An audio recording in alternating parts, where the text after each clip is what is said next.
Hello बेटे, आप कैसे हो? उम्मीद करता हूँ कि आप सभी अच्छे होंगे। आज मैं इस वीडियो में साइंस का चैप्टर 2 जो कि एसिड बेस एंड सॉल्ट है, इसको पढ़ाने जा रहा हूँ। तो इस चैप्टर में हमें ये पढ़ना है कि एसिड बेस और ये सॉल्ट के क्या प्रॉपर्टीज होते हैं। ऐसे आप एसिड का जो टेस्ट अगर कहा जाए तो ये सोरिन टेस्ट होता है। बेस का अगर टेस्ट हम करें तो बीटरिन टेस्ट होता है। सॉल्ट आप जानते हैं कि जनरली जैसे कि नमक क्या है, एक तरह का सॉल्ट है। तो आज हम इस चैप्टर के बारे में डिस्कस करेंगे। तो हम इस चैप्टर में एनसीईआरटी को लाइन बाय लाइन समझने की कोशिश करेंगे, क्योंकि अगर आप एनसीईआरटी लाइन बाय लाइन समझ में आ गया आपको, तो बताए कि इसके अंदर से ही क्वेश्चंस आते हैं। अगर इस चैप्टर को आपने अच्छी तरह से समझ लिया एनसीईआरटी के, तो क्वेश्चन कहीं से भी आएंगे, आप इसको कर सकते हो। इसलिए मैं कोशिश करता हूं कि एनसीईआरटी के ही इस चैप्टर को अच्छी तरह से आप समझें। तो इसमें ये कह रहा है कि you have learn in your previous classes that the sour and the bitter taste of food are due to the acid and bases respectively present in them. कह रहा है कि अगर कोई भी फूड अगर सोर टेस्ट है या बीटर टेस्ट है, तो इसका मतलब यह है कि उसमें एसिड होते हैं। या तो एसिड है, अगर सोर है कोई फूड, मैंने खट्टा अगर लग रहा है तो समझिए कि वो एसिड्स है, उसमें एसिड की मात्रा है। और अगर बीटर कड़वा लग रहा है तो ये समझना है कि उसमें उस फूड में बेसिस है। तो यह है, if someone in the family is suffering from a problem of the acidity after the overeating, which of the following would you suggest as a remedy? Lemon juice, vinegar, baking soda or the soda solution? कह रहा है कि suppose करो कि आप कभी ज्यादा अगर खाना खा ले तो हम कहते हैं कि अगर हमने खाना ज्यादा खा लिया तो एसिडिटी हो जाती है। तो उस कंडीशन में आप क्या लेते हो? कह रहा है कि क्या आप लेमन जूस होते हैं, नींबू के जूस लेते हो, या विनेगर लेते हो, या बेकिंग सोडा का सॉल्यूशन लेते हैं। तो चूंकि हमने हमारे पेट के अंदर एसिडिटी है, तो एसिड को न्यूट्रलाइज करने के लिए हम बेस यूज करते हैं। तो इसका आंसर ये होगा कि अगर हमें एसिडिटी हो गई है तो हमें क्या लेना चाहिए? तो हमें बेकिंग सोडा सॉल्यूशन लेना चाहिए, जिससे हमें रिलीफ मिलेगा। यानी कभी कभी देखते हो, अगर हम ज्यादा खाना खा लेते हैं तो हमारे पेट के अंदर एसिड की मात्रा, क्योंकि जब हम भोजन लेते हैं, खाना लेते हैं, तो हमारे पेट के अंदर जो ग्लैंड्स हैं उससे acid HCl hydrochloric acid release होता है। यानी अगर ज्यादा हम खाना खाएंगे तो एसिडिटी हमें होती है। तो उस एसिडिटी से रिलीफ पाने के लिए, यानी उसमें हमें पेट में दर्द होना शुरू हो जाएगा, तो इसके लिए हम क्या लें कि उससे हमें रिलीफ मिले? तो उसके लिए बताया गया कि उसके लिए हमें बेकिंग सोडा, क्यों बेकिंग सोडा सॉल्यूशन इसलिए लेंगे क्योंकि बेकिंग सोडा जो है बेसिक इन नेचर है और हमारे पेट के अंदर एसिडिटी है, एसिड है, तो उसको ये बेस क्या करेगा? न्यूट्रलाइज करेगा और हमें जो है रिलीफ मिलेगा। अब कह रहा है, which property did you think of while choosing the remedy? Surely you must have used your knowledge about the ability of the acids and base to nullify each other's effect. तो इसके लिए हमें ये प्रॉपर्टीज एसिड और base का जानना होगा कि अगर हम ये जानेंगे कि एसिड और बेस की एबिलिटी क्या है, तो इसकी एबिलिटी ये है कि एसिड और बेस एक दूसरे को नलीफाई करता है, मतलब न्यूट्रल कर देता है।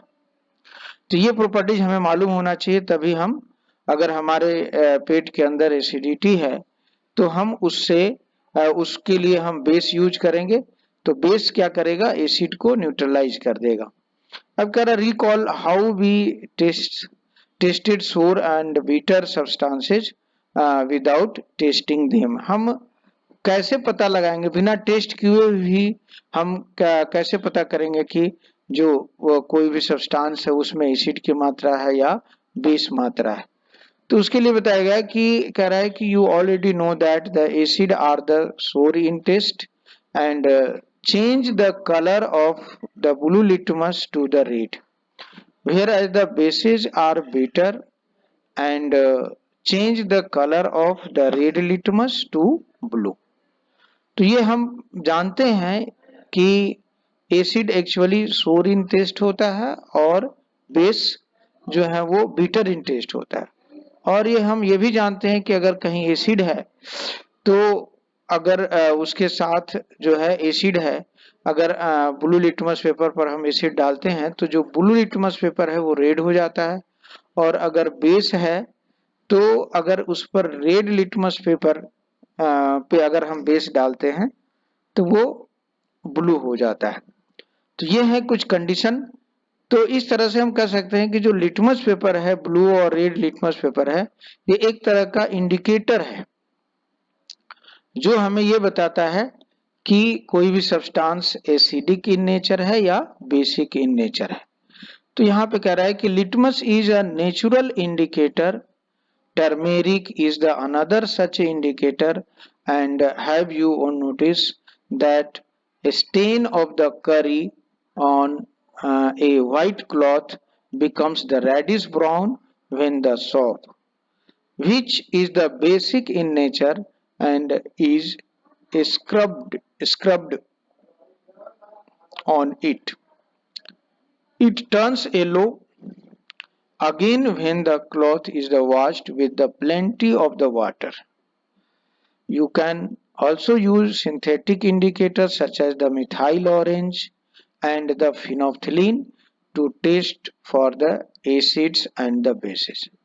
इसमें बताया गया कि जो लिटमस पेपर है या लिटमस जो है वो नेचुरल इंडिकेटर्स है, उसी तरह से टर्मेरिक भी इंडिकेटर है, नेचुरल इंडिकेटर्स है।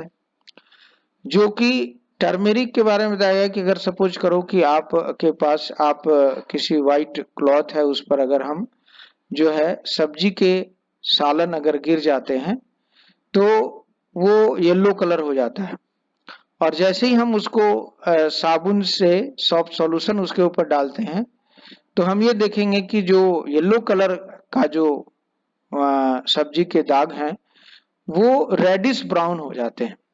यानी साबुन डालने से ही, साबुन से अगर हम उसको साफ करने की कोशिश करेंगे तो देखेंगे कि जो येलो कलर का जो करी है वो जो है आपका रेडिश ब्राउन हो जाता है। तो इस तरह से ये क्या कर सकते हैं, इस तरह से हम कर सकते हैं कि जो टर्मेरिक है वो क्या है, एक तरह का इंडिकेटर है जो कि बेस के साथ कैसा बना देता है, रेडिश ब्राउन बना देता है। तो इस तरह से हम कर सकते हैं कि basic which is the basic in nature and is scrubbed on it. और अगर हम जैसे ही फिर उस सॉफ्ट सॉल्यूशन को जो हमने साबुन लगाया उसके ऊपर तो उस समय तो रेडिश ब्राउन हो जाएगा, और जैसे ही हम फिर उस पर हम पानी से धोएंगे उसको तो फिर से देखेंगे कि वो फिर से येलो कलर का हो जाता है। ये आप एक्सपेरिमेंटली कर सकते हो कि मान लो सब्जी के जो सालन है वो अगर आप किसी व्हाइट क्लॉथ पर गिर जाता है तो उसके ऊपर साबुन से उसको साबुन लगाएं, तो जैसे ही साबुन हम उसके ऊपर रगड़ेंगे, स्क्रब करेंगे, तो हम देखेंगे कि उसका कलर जो येलो कलर था वो अब रेडिश ब्राउन हो गया, और जैसे फिर उसको हम पानी से धोना शुरू करेंगे तो फिर से वो येलो कलर का हो जाता है। तो इस तरह से हम, इसलिए हम टर्मेरिक को भी एक तरह का नेचुरल इंडिकेटर्स मानते हैं। अब कह रहा है कि हाँ ये बता दिया। उसी तरह से जो है कुछ इंडिकेटर्स हैं जैसे कि मिथाइल ऑरेंज है, ये भी इंडिकेटर्स है, फिनोप्थिलीन है, ये भी इंडिकेटर्स हैं। तो ये भी जो है यूज होते हैं एसिड और बेस को टेस्ट करने के लिए। तो मिथाइल ऑरेंज और फिनोप्थिलीन ये दोनों नेचुरल इंडिकेटर्स नहीं है, ये सिंथेटिक, इनको सिंथेटिक इंडिकेटर्स कहा जाता है। तो यहाँ पे क्वेश्चन आ सकते हैं कि write the name of two natural indicators. तो आप बता सकते हो कि यहाँ पे नेचुरल इंडिकेटर्स का लिख सकते हो लिटमस और टर्मेरिक, नेचुरल हो गया।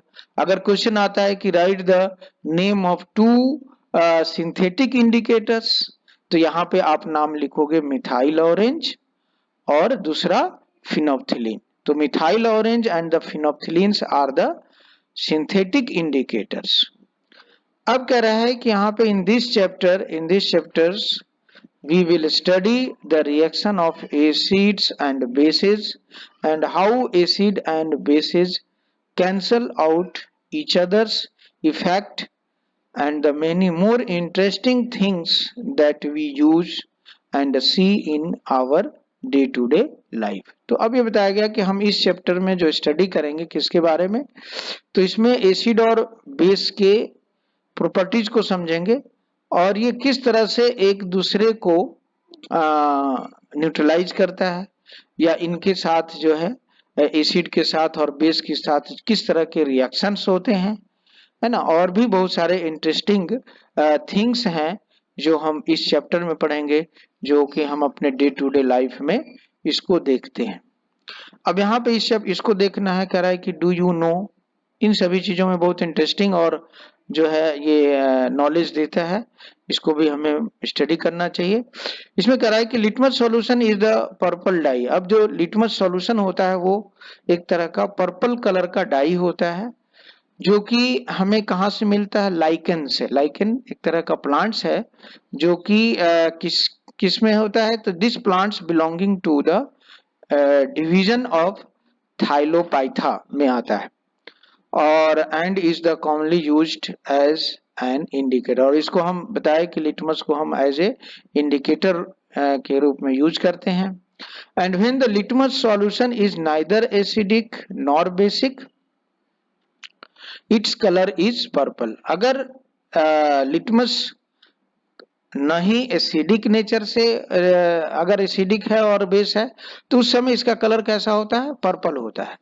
And there are the many other natural materials like the red cabbage leaves, turmeric, colored petals of the some flowers such as the जैसे कि hydrangea और पिचूनिया और जेरेनियम, ये सभी जेरेनियम, ये सारे जो हैं ये एक तरह का इंडिकेटर्स हैं जो कि हमें एसिड और बेस को इंडिकेट करते हैं। अगर ये कहीं प्रेजेंस है, एसिड और बेस के प्रेजेंस है, तो इसको इंडिकेट करते हैं, यानी ये बताते हैं कि जो सब्सटेंस उसमें एसिड है या बेस है, इसको इंडिकेट करते हैं, इसलिए इसका नाम रखा गया इंडिकेटर्स।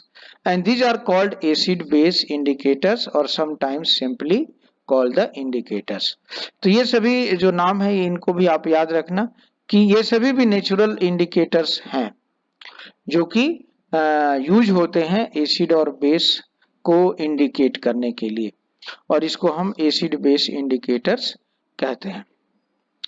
अब यहाँ पे क्वेश्चंस कह रहा है कि इसको भी समझिए, कह रहा है you have been provided with 3 test tubes, one of them contains distilled water and the other 2 contains an acidic solution and a basic solution respectively, and if you are given only red litmus paper, then how will you identify the contents of each test tube। देखिए इस question को समझना है, कह रहा है कि आपके पास 3 टेस्ट ट्यूब हैं और उसमें कह रहा है कि एक में तो डिस्टिल वाटर है और बाकी जो 2 टेस्ट ट्यूब हैं उसके अंदर एक में एसिडिक सॉल्यूशन है और दूसरे में बेसिक सॉल्यूशन है। तो आप कैसे ये पता लगाओगे कि किस टेस्ट ट्यूब में कौन सा सॉल्यूशन है। और आपके साथ जो है एक तो 3 टेस्ट ट्यूब हैं, दूसरा एक जो आपको लिटमस दिया गया, रेड लिटमस पेपर दिए गए हैं, और इससे आपको ये पता लगाना है कि किस टेस्ट ट्यूब में किस तरह का सॉल्यूशन है, किस टेस्ट ट्यूब में डिस्टिल्ड वाटर है, किसमें एसिडिक सॉल्यूशन है और किसमें बेसिक सॉल्यूशन है।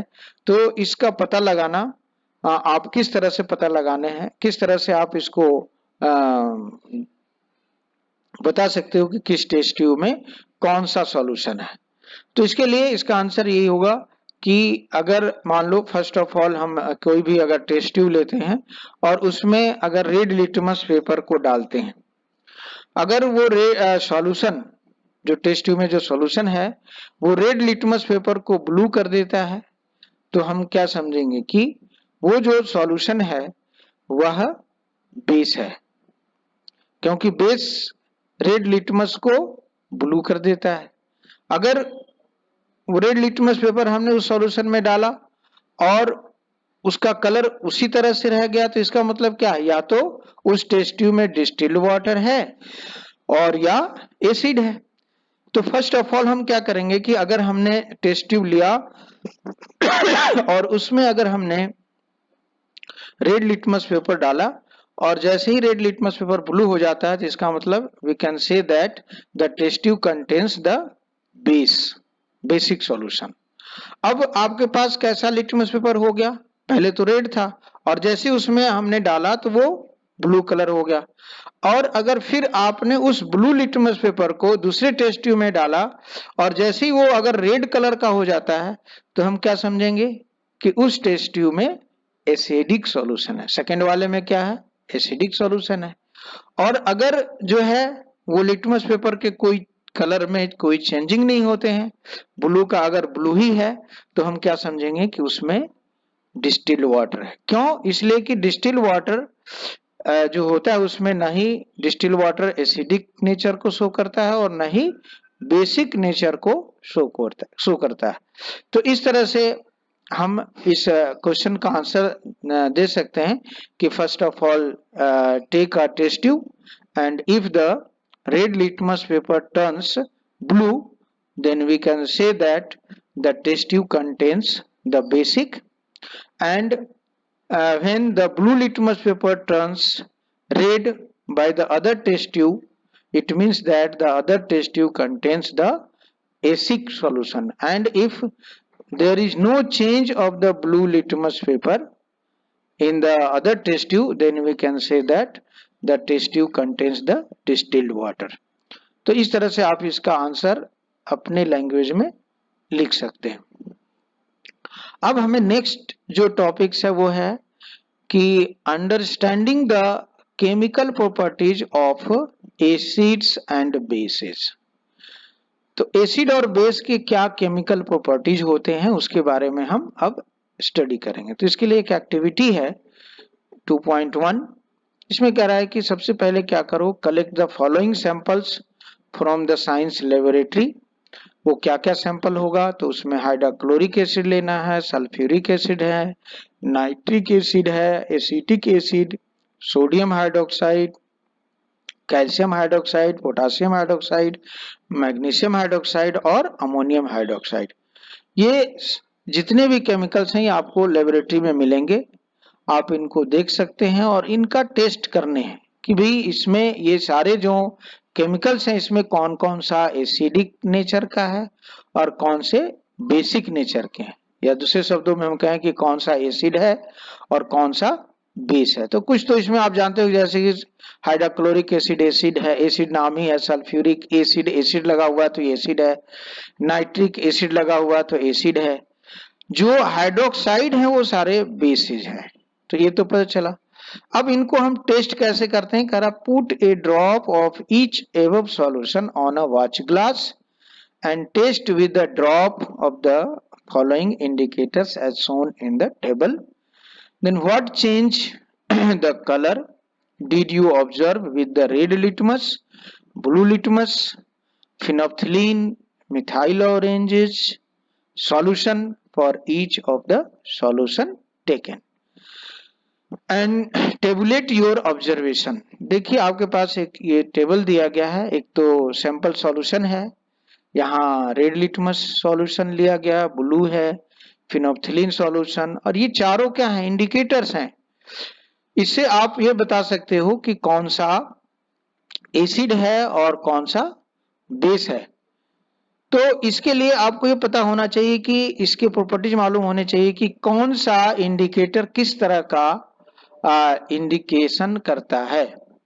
जैसे कि आप रेड लिटमस के लिए जानते हो, रेड लिटमस सॉल्यूशन क्या करता है, अगर आप एसिड रेड लिटमस सॉल्यूशन अगर एसिड में डालेंगे तो उसका कलर क्या होगा। अगर ड्रॉप वाइज जो है रेड लिटमस सॉल्यूशन अगर हमने एसिड में डाला तो कलर क्या होगा, वो रेड ही रहेगा। लेकिन अगर वो बेस में डालेंगे तो उसका कलर ब्लू हो जाएगा। तो ये रेड लिटमस सॉल्यूशन का है। उसी तरह से अगर ब्लू लिटमस सॉल्यूशन लिया, उसको अगर हम एसिड में डालेंगे तो कलर कैसा होगा, रेड हो जाएगा। अगर वो एसिड है तो रेड हो जाएगा, और अगर वो बेस है तो उसके कोई कलर में चेंजिंग नहीं होंगे। तो एसिड और बेस का टेस्ट जो है आपने इन दोनों को समझ लिया, किसे किसे, तो रेड लिटमस सॉल्यूशन का और ब्लू लिटमस सॉल्यूशन का। यानी रेड लिटमस सॉल्यूशन एसिड के साथ कोई कलर चेंज नहीं होगा इसके, लेकिन अगर वो बेस है तो वो ब्लू हो जाएगा। उसी तरह से अगर ब्लू लिटमस पेपर है तो बेस के साथ कोई चेंजिंग नहीं होगी, लेकिन अगर एसिड में हम डाल देंगे तो ब्लू लिटमस सॉल्यूशन वो रेड हो जाएगा। ये आपको समझ में आ गया होगा। यहाँ देखो फिलअप नहीं किया गया, ये आपको खुद करना है। तो मैंने यहाँ बता दिया, अगर हमने HCl लिया, यहाँ HCl जितने भी एसिड हैं उसके साथ अगर रेड में करेंगे तो इसमें कोई कलर चेंजिंग नहीं होगा, रेड ही होगा। लेकिन अगर वो बेस होता है तो वो कैसा सॉल्यूशन हो जाएगा, ब्लू हो जाएगा। तो ये आपको ये समझ में आ गया। दूसरा बताया कि अगर जो है कि दूसरा कह रहा ब्लू लिटमस सॉल्यूशन है, ठीक है। तो ये आपको बता दिया ब्लू लिटमस और रेड लिटमस का एसिड और बेस के साथ इस तरह से उनके कलर में चेंजिंग हो गए। उसके बाद कह रहा फिनोप्थिलीन सॉल्यूशन। अब देखो फिनोप्थिलीन क्या है कि अगर हमने एसिड लिया, ठीक है, तो एसिड के साथ कलरलेस हो जाएगा, मतलब फिनोप्थिलीन जो है वो कलरलेस दिखाएगा। यहाँ पे अगर हमने एसिड लिया उसमें फिनोप्थिलीन डाला तो वो सॉल्यूशन कलरलेस होगा, और अगर बेस लिया उसमें अगर फिनोप्थिलीन हम डालेंगे तो उसके कलर जो है वो पिंक हो जाएंगे। ये याद रखना आपको, कैसा हो जाएगा, पिंक हो जाएगा। फिनोप्थिलीन अगर हम बेस में डालेंगे तो सॉल्यूशन का जो कलर है वो पिंक हो जाएगा। और अब मिथाइल ऑरेंज अगर लेते हैं तो मिथाइल ऑरेंज जो है अगर एसिड में डाल देते हैं तो वो कैसा होगा, रेड कलर का हो जाएगा, एसिड में अगर डालते हैं। लेकिन यही अगर हम बेस में डाल दें तो उसके कलर येलो हो जाएंगे। कैसे हो जाएंगे, बेस में कैसा कलर होगा, येलो कलर का हो जाएगा। तो ये कंप्लीट हो गया। इसको कंप्लीट आप कर सकते हो एसिड के साथ रेड लिटमस पेपर और बेस के साथ रेड लिटमस पेपर का कलर कैसा होगा, ब्लू लिटमस के साथ एसिड के साथ कैसा होगा, बेस के साथ कैसा होगा। फिनोप्थिलीन अगर उसमें ऐड करते हैं तो कलर कैसे होंगे, कलरलेस हो जाएंगे और बेस के साथ पिंक कलर हो जाएगा। वही अगर मिथाइल ऑरेंज है तो एसिड के साथ रेड होगा और बेस के साथ येलो हो जाएंगे, ठीक है। अब कह रहा है these indicators tells us whether the substance is acidic और basic by change in the color। तो कलर ये इंडिकेटर्स ये बताता है कि जो आपके पास सब्सटेंस है उसका कलर वो एसिड है या बेस है। अगर वो सब्सटेंस बताया कि जैसे कि आपने रेड लिटमस पेपर डाला और अगर वो ब्लू हो गया तो हम कहेंगे कि सब्सटेंस क्या है, वो बेस है। और अगर ब्लू लिटमस सॉल्यूशन डाल दिया और वो सब्सटेंस रेड हो गया तो हम समझेंगे कि वो एसिड है। उसी तरह से फिनोप्थिलीन का चेक कर सकते हैं। अब हम ये देखेंगे, ये तो था कि कलर से हमने पहचान लिया कि सब्सटेंस कलर के द्वारा चेंज इन कलर से हम ये बता सकते हैं कि कौन सा सब्सटेंस एसिडिक नेचर का है और कौन सा बेसिक है। अब हम ऑर्डर से भी नहीं किसी भी सब्सटेंस के ऑर्डर माने उसमें गंध जो है उससे भी पता कर सकते हैं। उसके चेंज अगर हो जाते हैं तो भी हम बता सकते हैं कि वो एसिडिक है या बेसिक मीडिया है। तो there are the some substances, कुछ ऐसे सब्सटेंसेज हैं whose odour changes in acidic और बेसिक मीडिया। मैंने कुछ ऐसे सब्सटेंस हैं जिसके ऑर्डर ही चेंज हो जाते हैं जब हम उसको एसिडिक में रखते हैं, एसिड में रखते हैं या बेस में रखते हैं तो उसके ऑर्डर चेंज हो जाते हैं, यानी उसका स्मेल चेंज हो जाता है। पहले कुछ अलग स्मेल होगा और जैसे ही हम एसिड में डालेंगे तो उसके ऑर्डर माने स्मेल जो गंध है वो बदल जाएगा। अगर उसको हम बेस में डाल दें तो उसके जो ऑर्डर है, जिसके जो गंध है वो बेस में अलग हो जाएगा, बदल जाएगा। तो इससे भी हम सब्सटेंस को पता कर सकते हैं कि वो सब्सटेंस एसिड है या बेस है। और इस जो इंडिकेटर्स को हम कहते हैं ऑल्फैक्टरी इंडिकेटर्स, है ना। कुछ सब्सटेंस ऐसे हैं जिनका ऑर्डर चेंज हो जाता है इन एसिडिक और बेसिक मीडिया में, उस सब्सटेंस को ऑल्फैक्टरी इंडिकेटर्स कहते हैं। तो यहाँ पे क्वेश्चन आता है कि व्हाट इज ऑल्फैक्टरी इंडिकेटर्स। तो हम कह सकते हैं, यहाँ से डेफिनेशन होते हैं कि the substance whose odour changes in acidic and basic media, these are called olfactory indicators. यहाँ क्वेश्चन बन सकता है, यहाँ पे आप क्वेश्चन बना सकते हो, लिखोगे क्वेश्चन लिख सकते हो व्हाट इज ऑल्फैक्टरी इंडिकेटर्स, तो लिखेंगे यहाँ देयर की जगह पे द लिखोगे। The substances whose odour changes in acidic और basic media, these are called olfactory indicators. अब एक एक्टिविटी कह रहा है, let us try out the some of these indicators, इसके बारे में पढ़ेंगे। कह रहा है कि take the some finely chopped onions in a plastic bag along with the some strips of the clean cloth, tie up the bag tightly and leave the overnight in the fridge. The cloth strips can now be used to test for acids and bases. Take the these cloth strips and check their order. Keep them on a clean surface and put a few drops of dilute HCl solution, one on one strip and a few drops of the dilute NaOH solution on the other edge। अब ये activity हमें करना है। इस activity में ये बताना है कि आप क्या करो कि ओनियन ले लो, प्याज, और जो है कुछ स्ट्रिप, कटे हुए कपड़े का स्ट्रिप ले लो, उन दोनों को एक साथ एक बैग में, प्लास्टिक बैग में बांध करके उसको और फ्रिज के अंदर रख दें, टाइटली बांध दें, उसको पैक कर दें बैग को टाइटली, एंड उसको हम फ्रिज के अंदर रख दें, रात भर, एक रात उसको रहने दें। और जब बाद में जब निकालेंगे तो उस जो स्ट्रिप है, जो कपड़े का जो स्ट्रिप था, उसको हम स्मेल सूंघ करके देखेंगे तो उसका स्मेल कैसा आएगा, उसका ऑर्डर कैसा आएगा, प्याज के जैसा होगा। अब इनका हम जो ऑर्डर है, जो गंध है, उसको हम टेस्ट करेंगे किसके साथ, एसिड के साथ और फिर बेस के साथ। तो जैसे उस स्ट्रिप को एसिड के अंदर डालेंगे तो देखेंगे कि उसका जो स्मेल है वो चेंज हो गया, यानी उसका ऑर्डर चेंज हो गया, एसिड के साथ अलग चेंज हो गया। और फिर जब दूसरे स्ट्रिप को लिया, उसको हम उसके ऊपर कुछ ड्रॉप्स बेस डालेंगे, जैसे कि डाइल्यूट सोडियम हाइड्रोक्साइड डालेंगे, तो देखेंगे उसके भी ऑर्डर चेंज हो जाते हैं। तो इस तरह से जब कोई सब्सटेंस, कोई इंडिकेटर्स एसिड और बेस के कांटेक्ट में आने के बाद उसका अगर ऑर्डर चेंज हो जाता है तो हम उसे क्या कहेंगे, ऑल्फैक्टरी इंडिकेटर्स कहते हैं। उसी को कहा गया है, arrange the both the cloth strips with the waters and again check their odours and note your observation. उसको फिर से कपड़े को क्या करो कि वाटर से धो दो, फिर से देखोगे तो फिर से वही स्मेल आएंगी, प्याज का ही। Note your observation and now take the some dilute vanilla essence and the clove oil and check their odour. इसको भी ये भी एक तरह का इंडिकेटर्स है, ये ऑल्फैक्टरी इंडिकेटर्स में आता है। कैसे, यहाँ पे क्वेश्चन आ सकते हैं, write the some olfactory indicators, तो ये भी आप नाम दे सकते हो। Take some dilute HCl solution in one test tube and dilute NaOH solution in the other.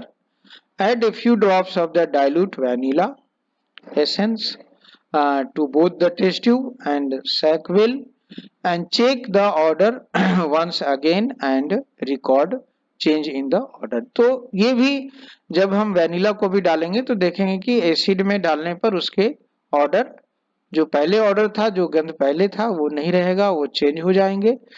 तो record the change in odour if any and similarly test the change in the odour of the clove oil and the dilute HCl and the dilute। उसी तरह से clove oil का भी हम acid और base के साथ टेस्ट कर सकते हैं। तो इस तरह से हमने देखा कि which of these the vanilla, onion, clove can be used as a olfactory indicators on the basis of your observation। इस तरह से हम कह सकते हैं कि जो वेनिला है, ओनियन है, क्लोव है, इन सबों को as a olfactory indicators use किया जा सकता है। And then let us do some more activity to understand the chemical properties of the acid and base। अब जो है कि इसके बाद जो नेक्स्ट वीडियो में हम नेक्स्ट टॉपिक्स जो है ये पढ़ेंगे कि how do acids and base reacts with the metals. तो अब तक हमने समझा कि इंडिकेटर्स क्या है और एसिड और बेस को हम किस तरह से कलर को जो चेंज होते हैं, इंडिकेटर्स के जो कलर चेंज होते हैं, इससे हम बता सकते हैं कि कोई भी सब्सटेंस एसिड है या बेस है। उसके ऑर्डर को के चेंज से भी हम बता सकते हैं। तो ये हमने पढ़ा।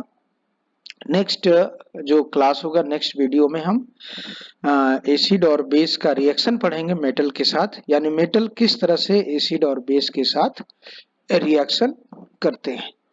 ओके, धन्यवाद।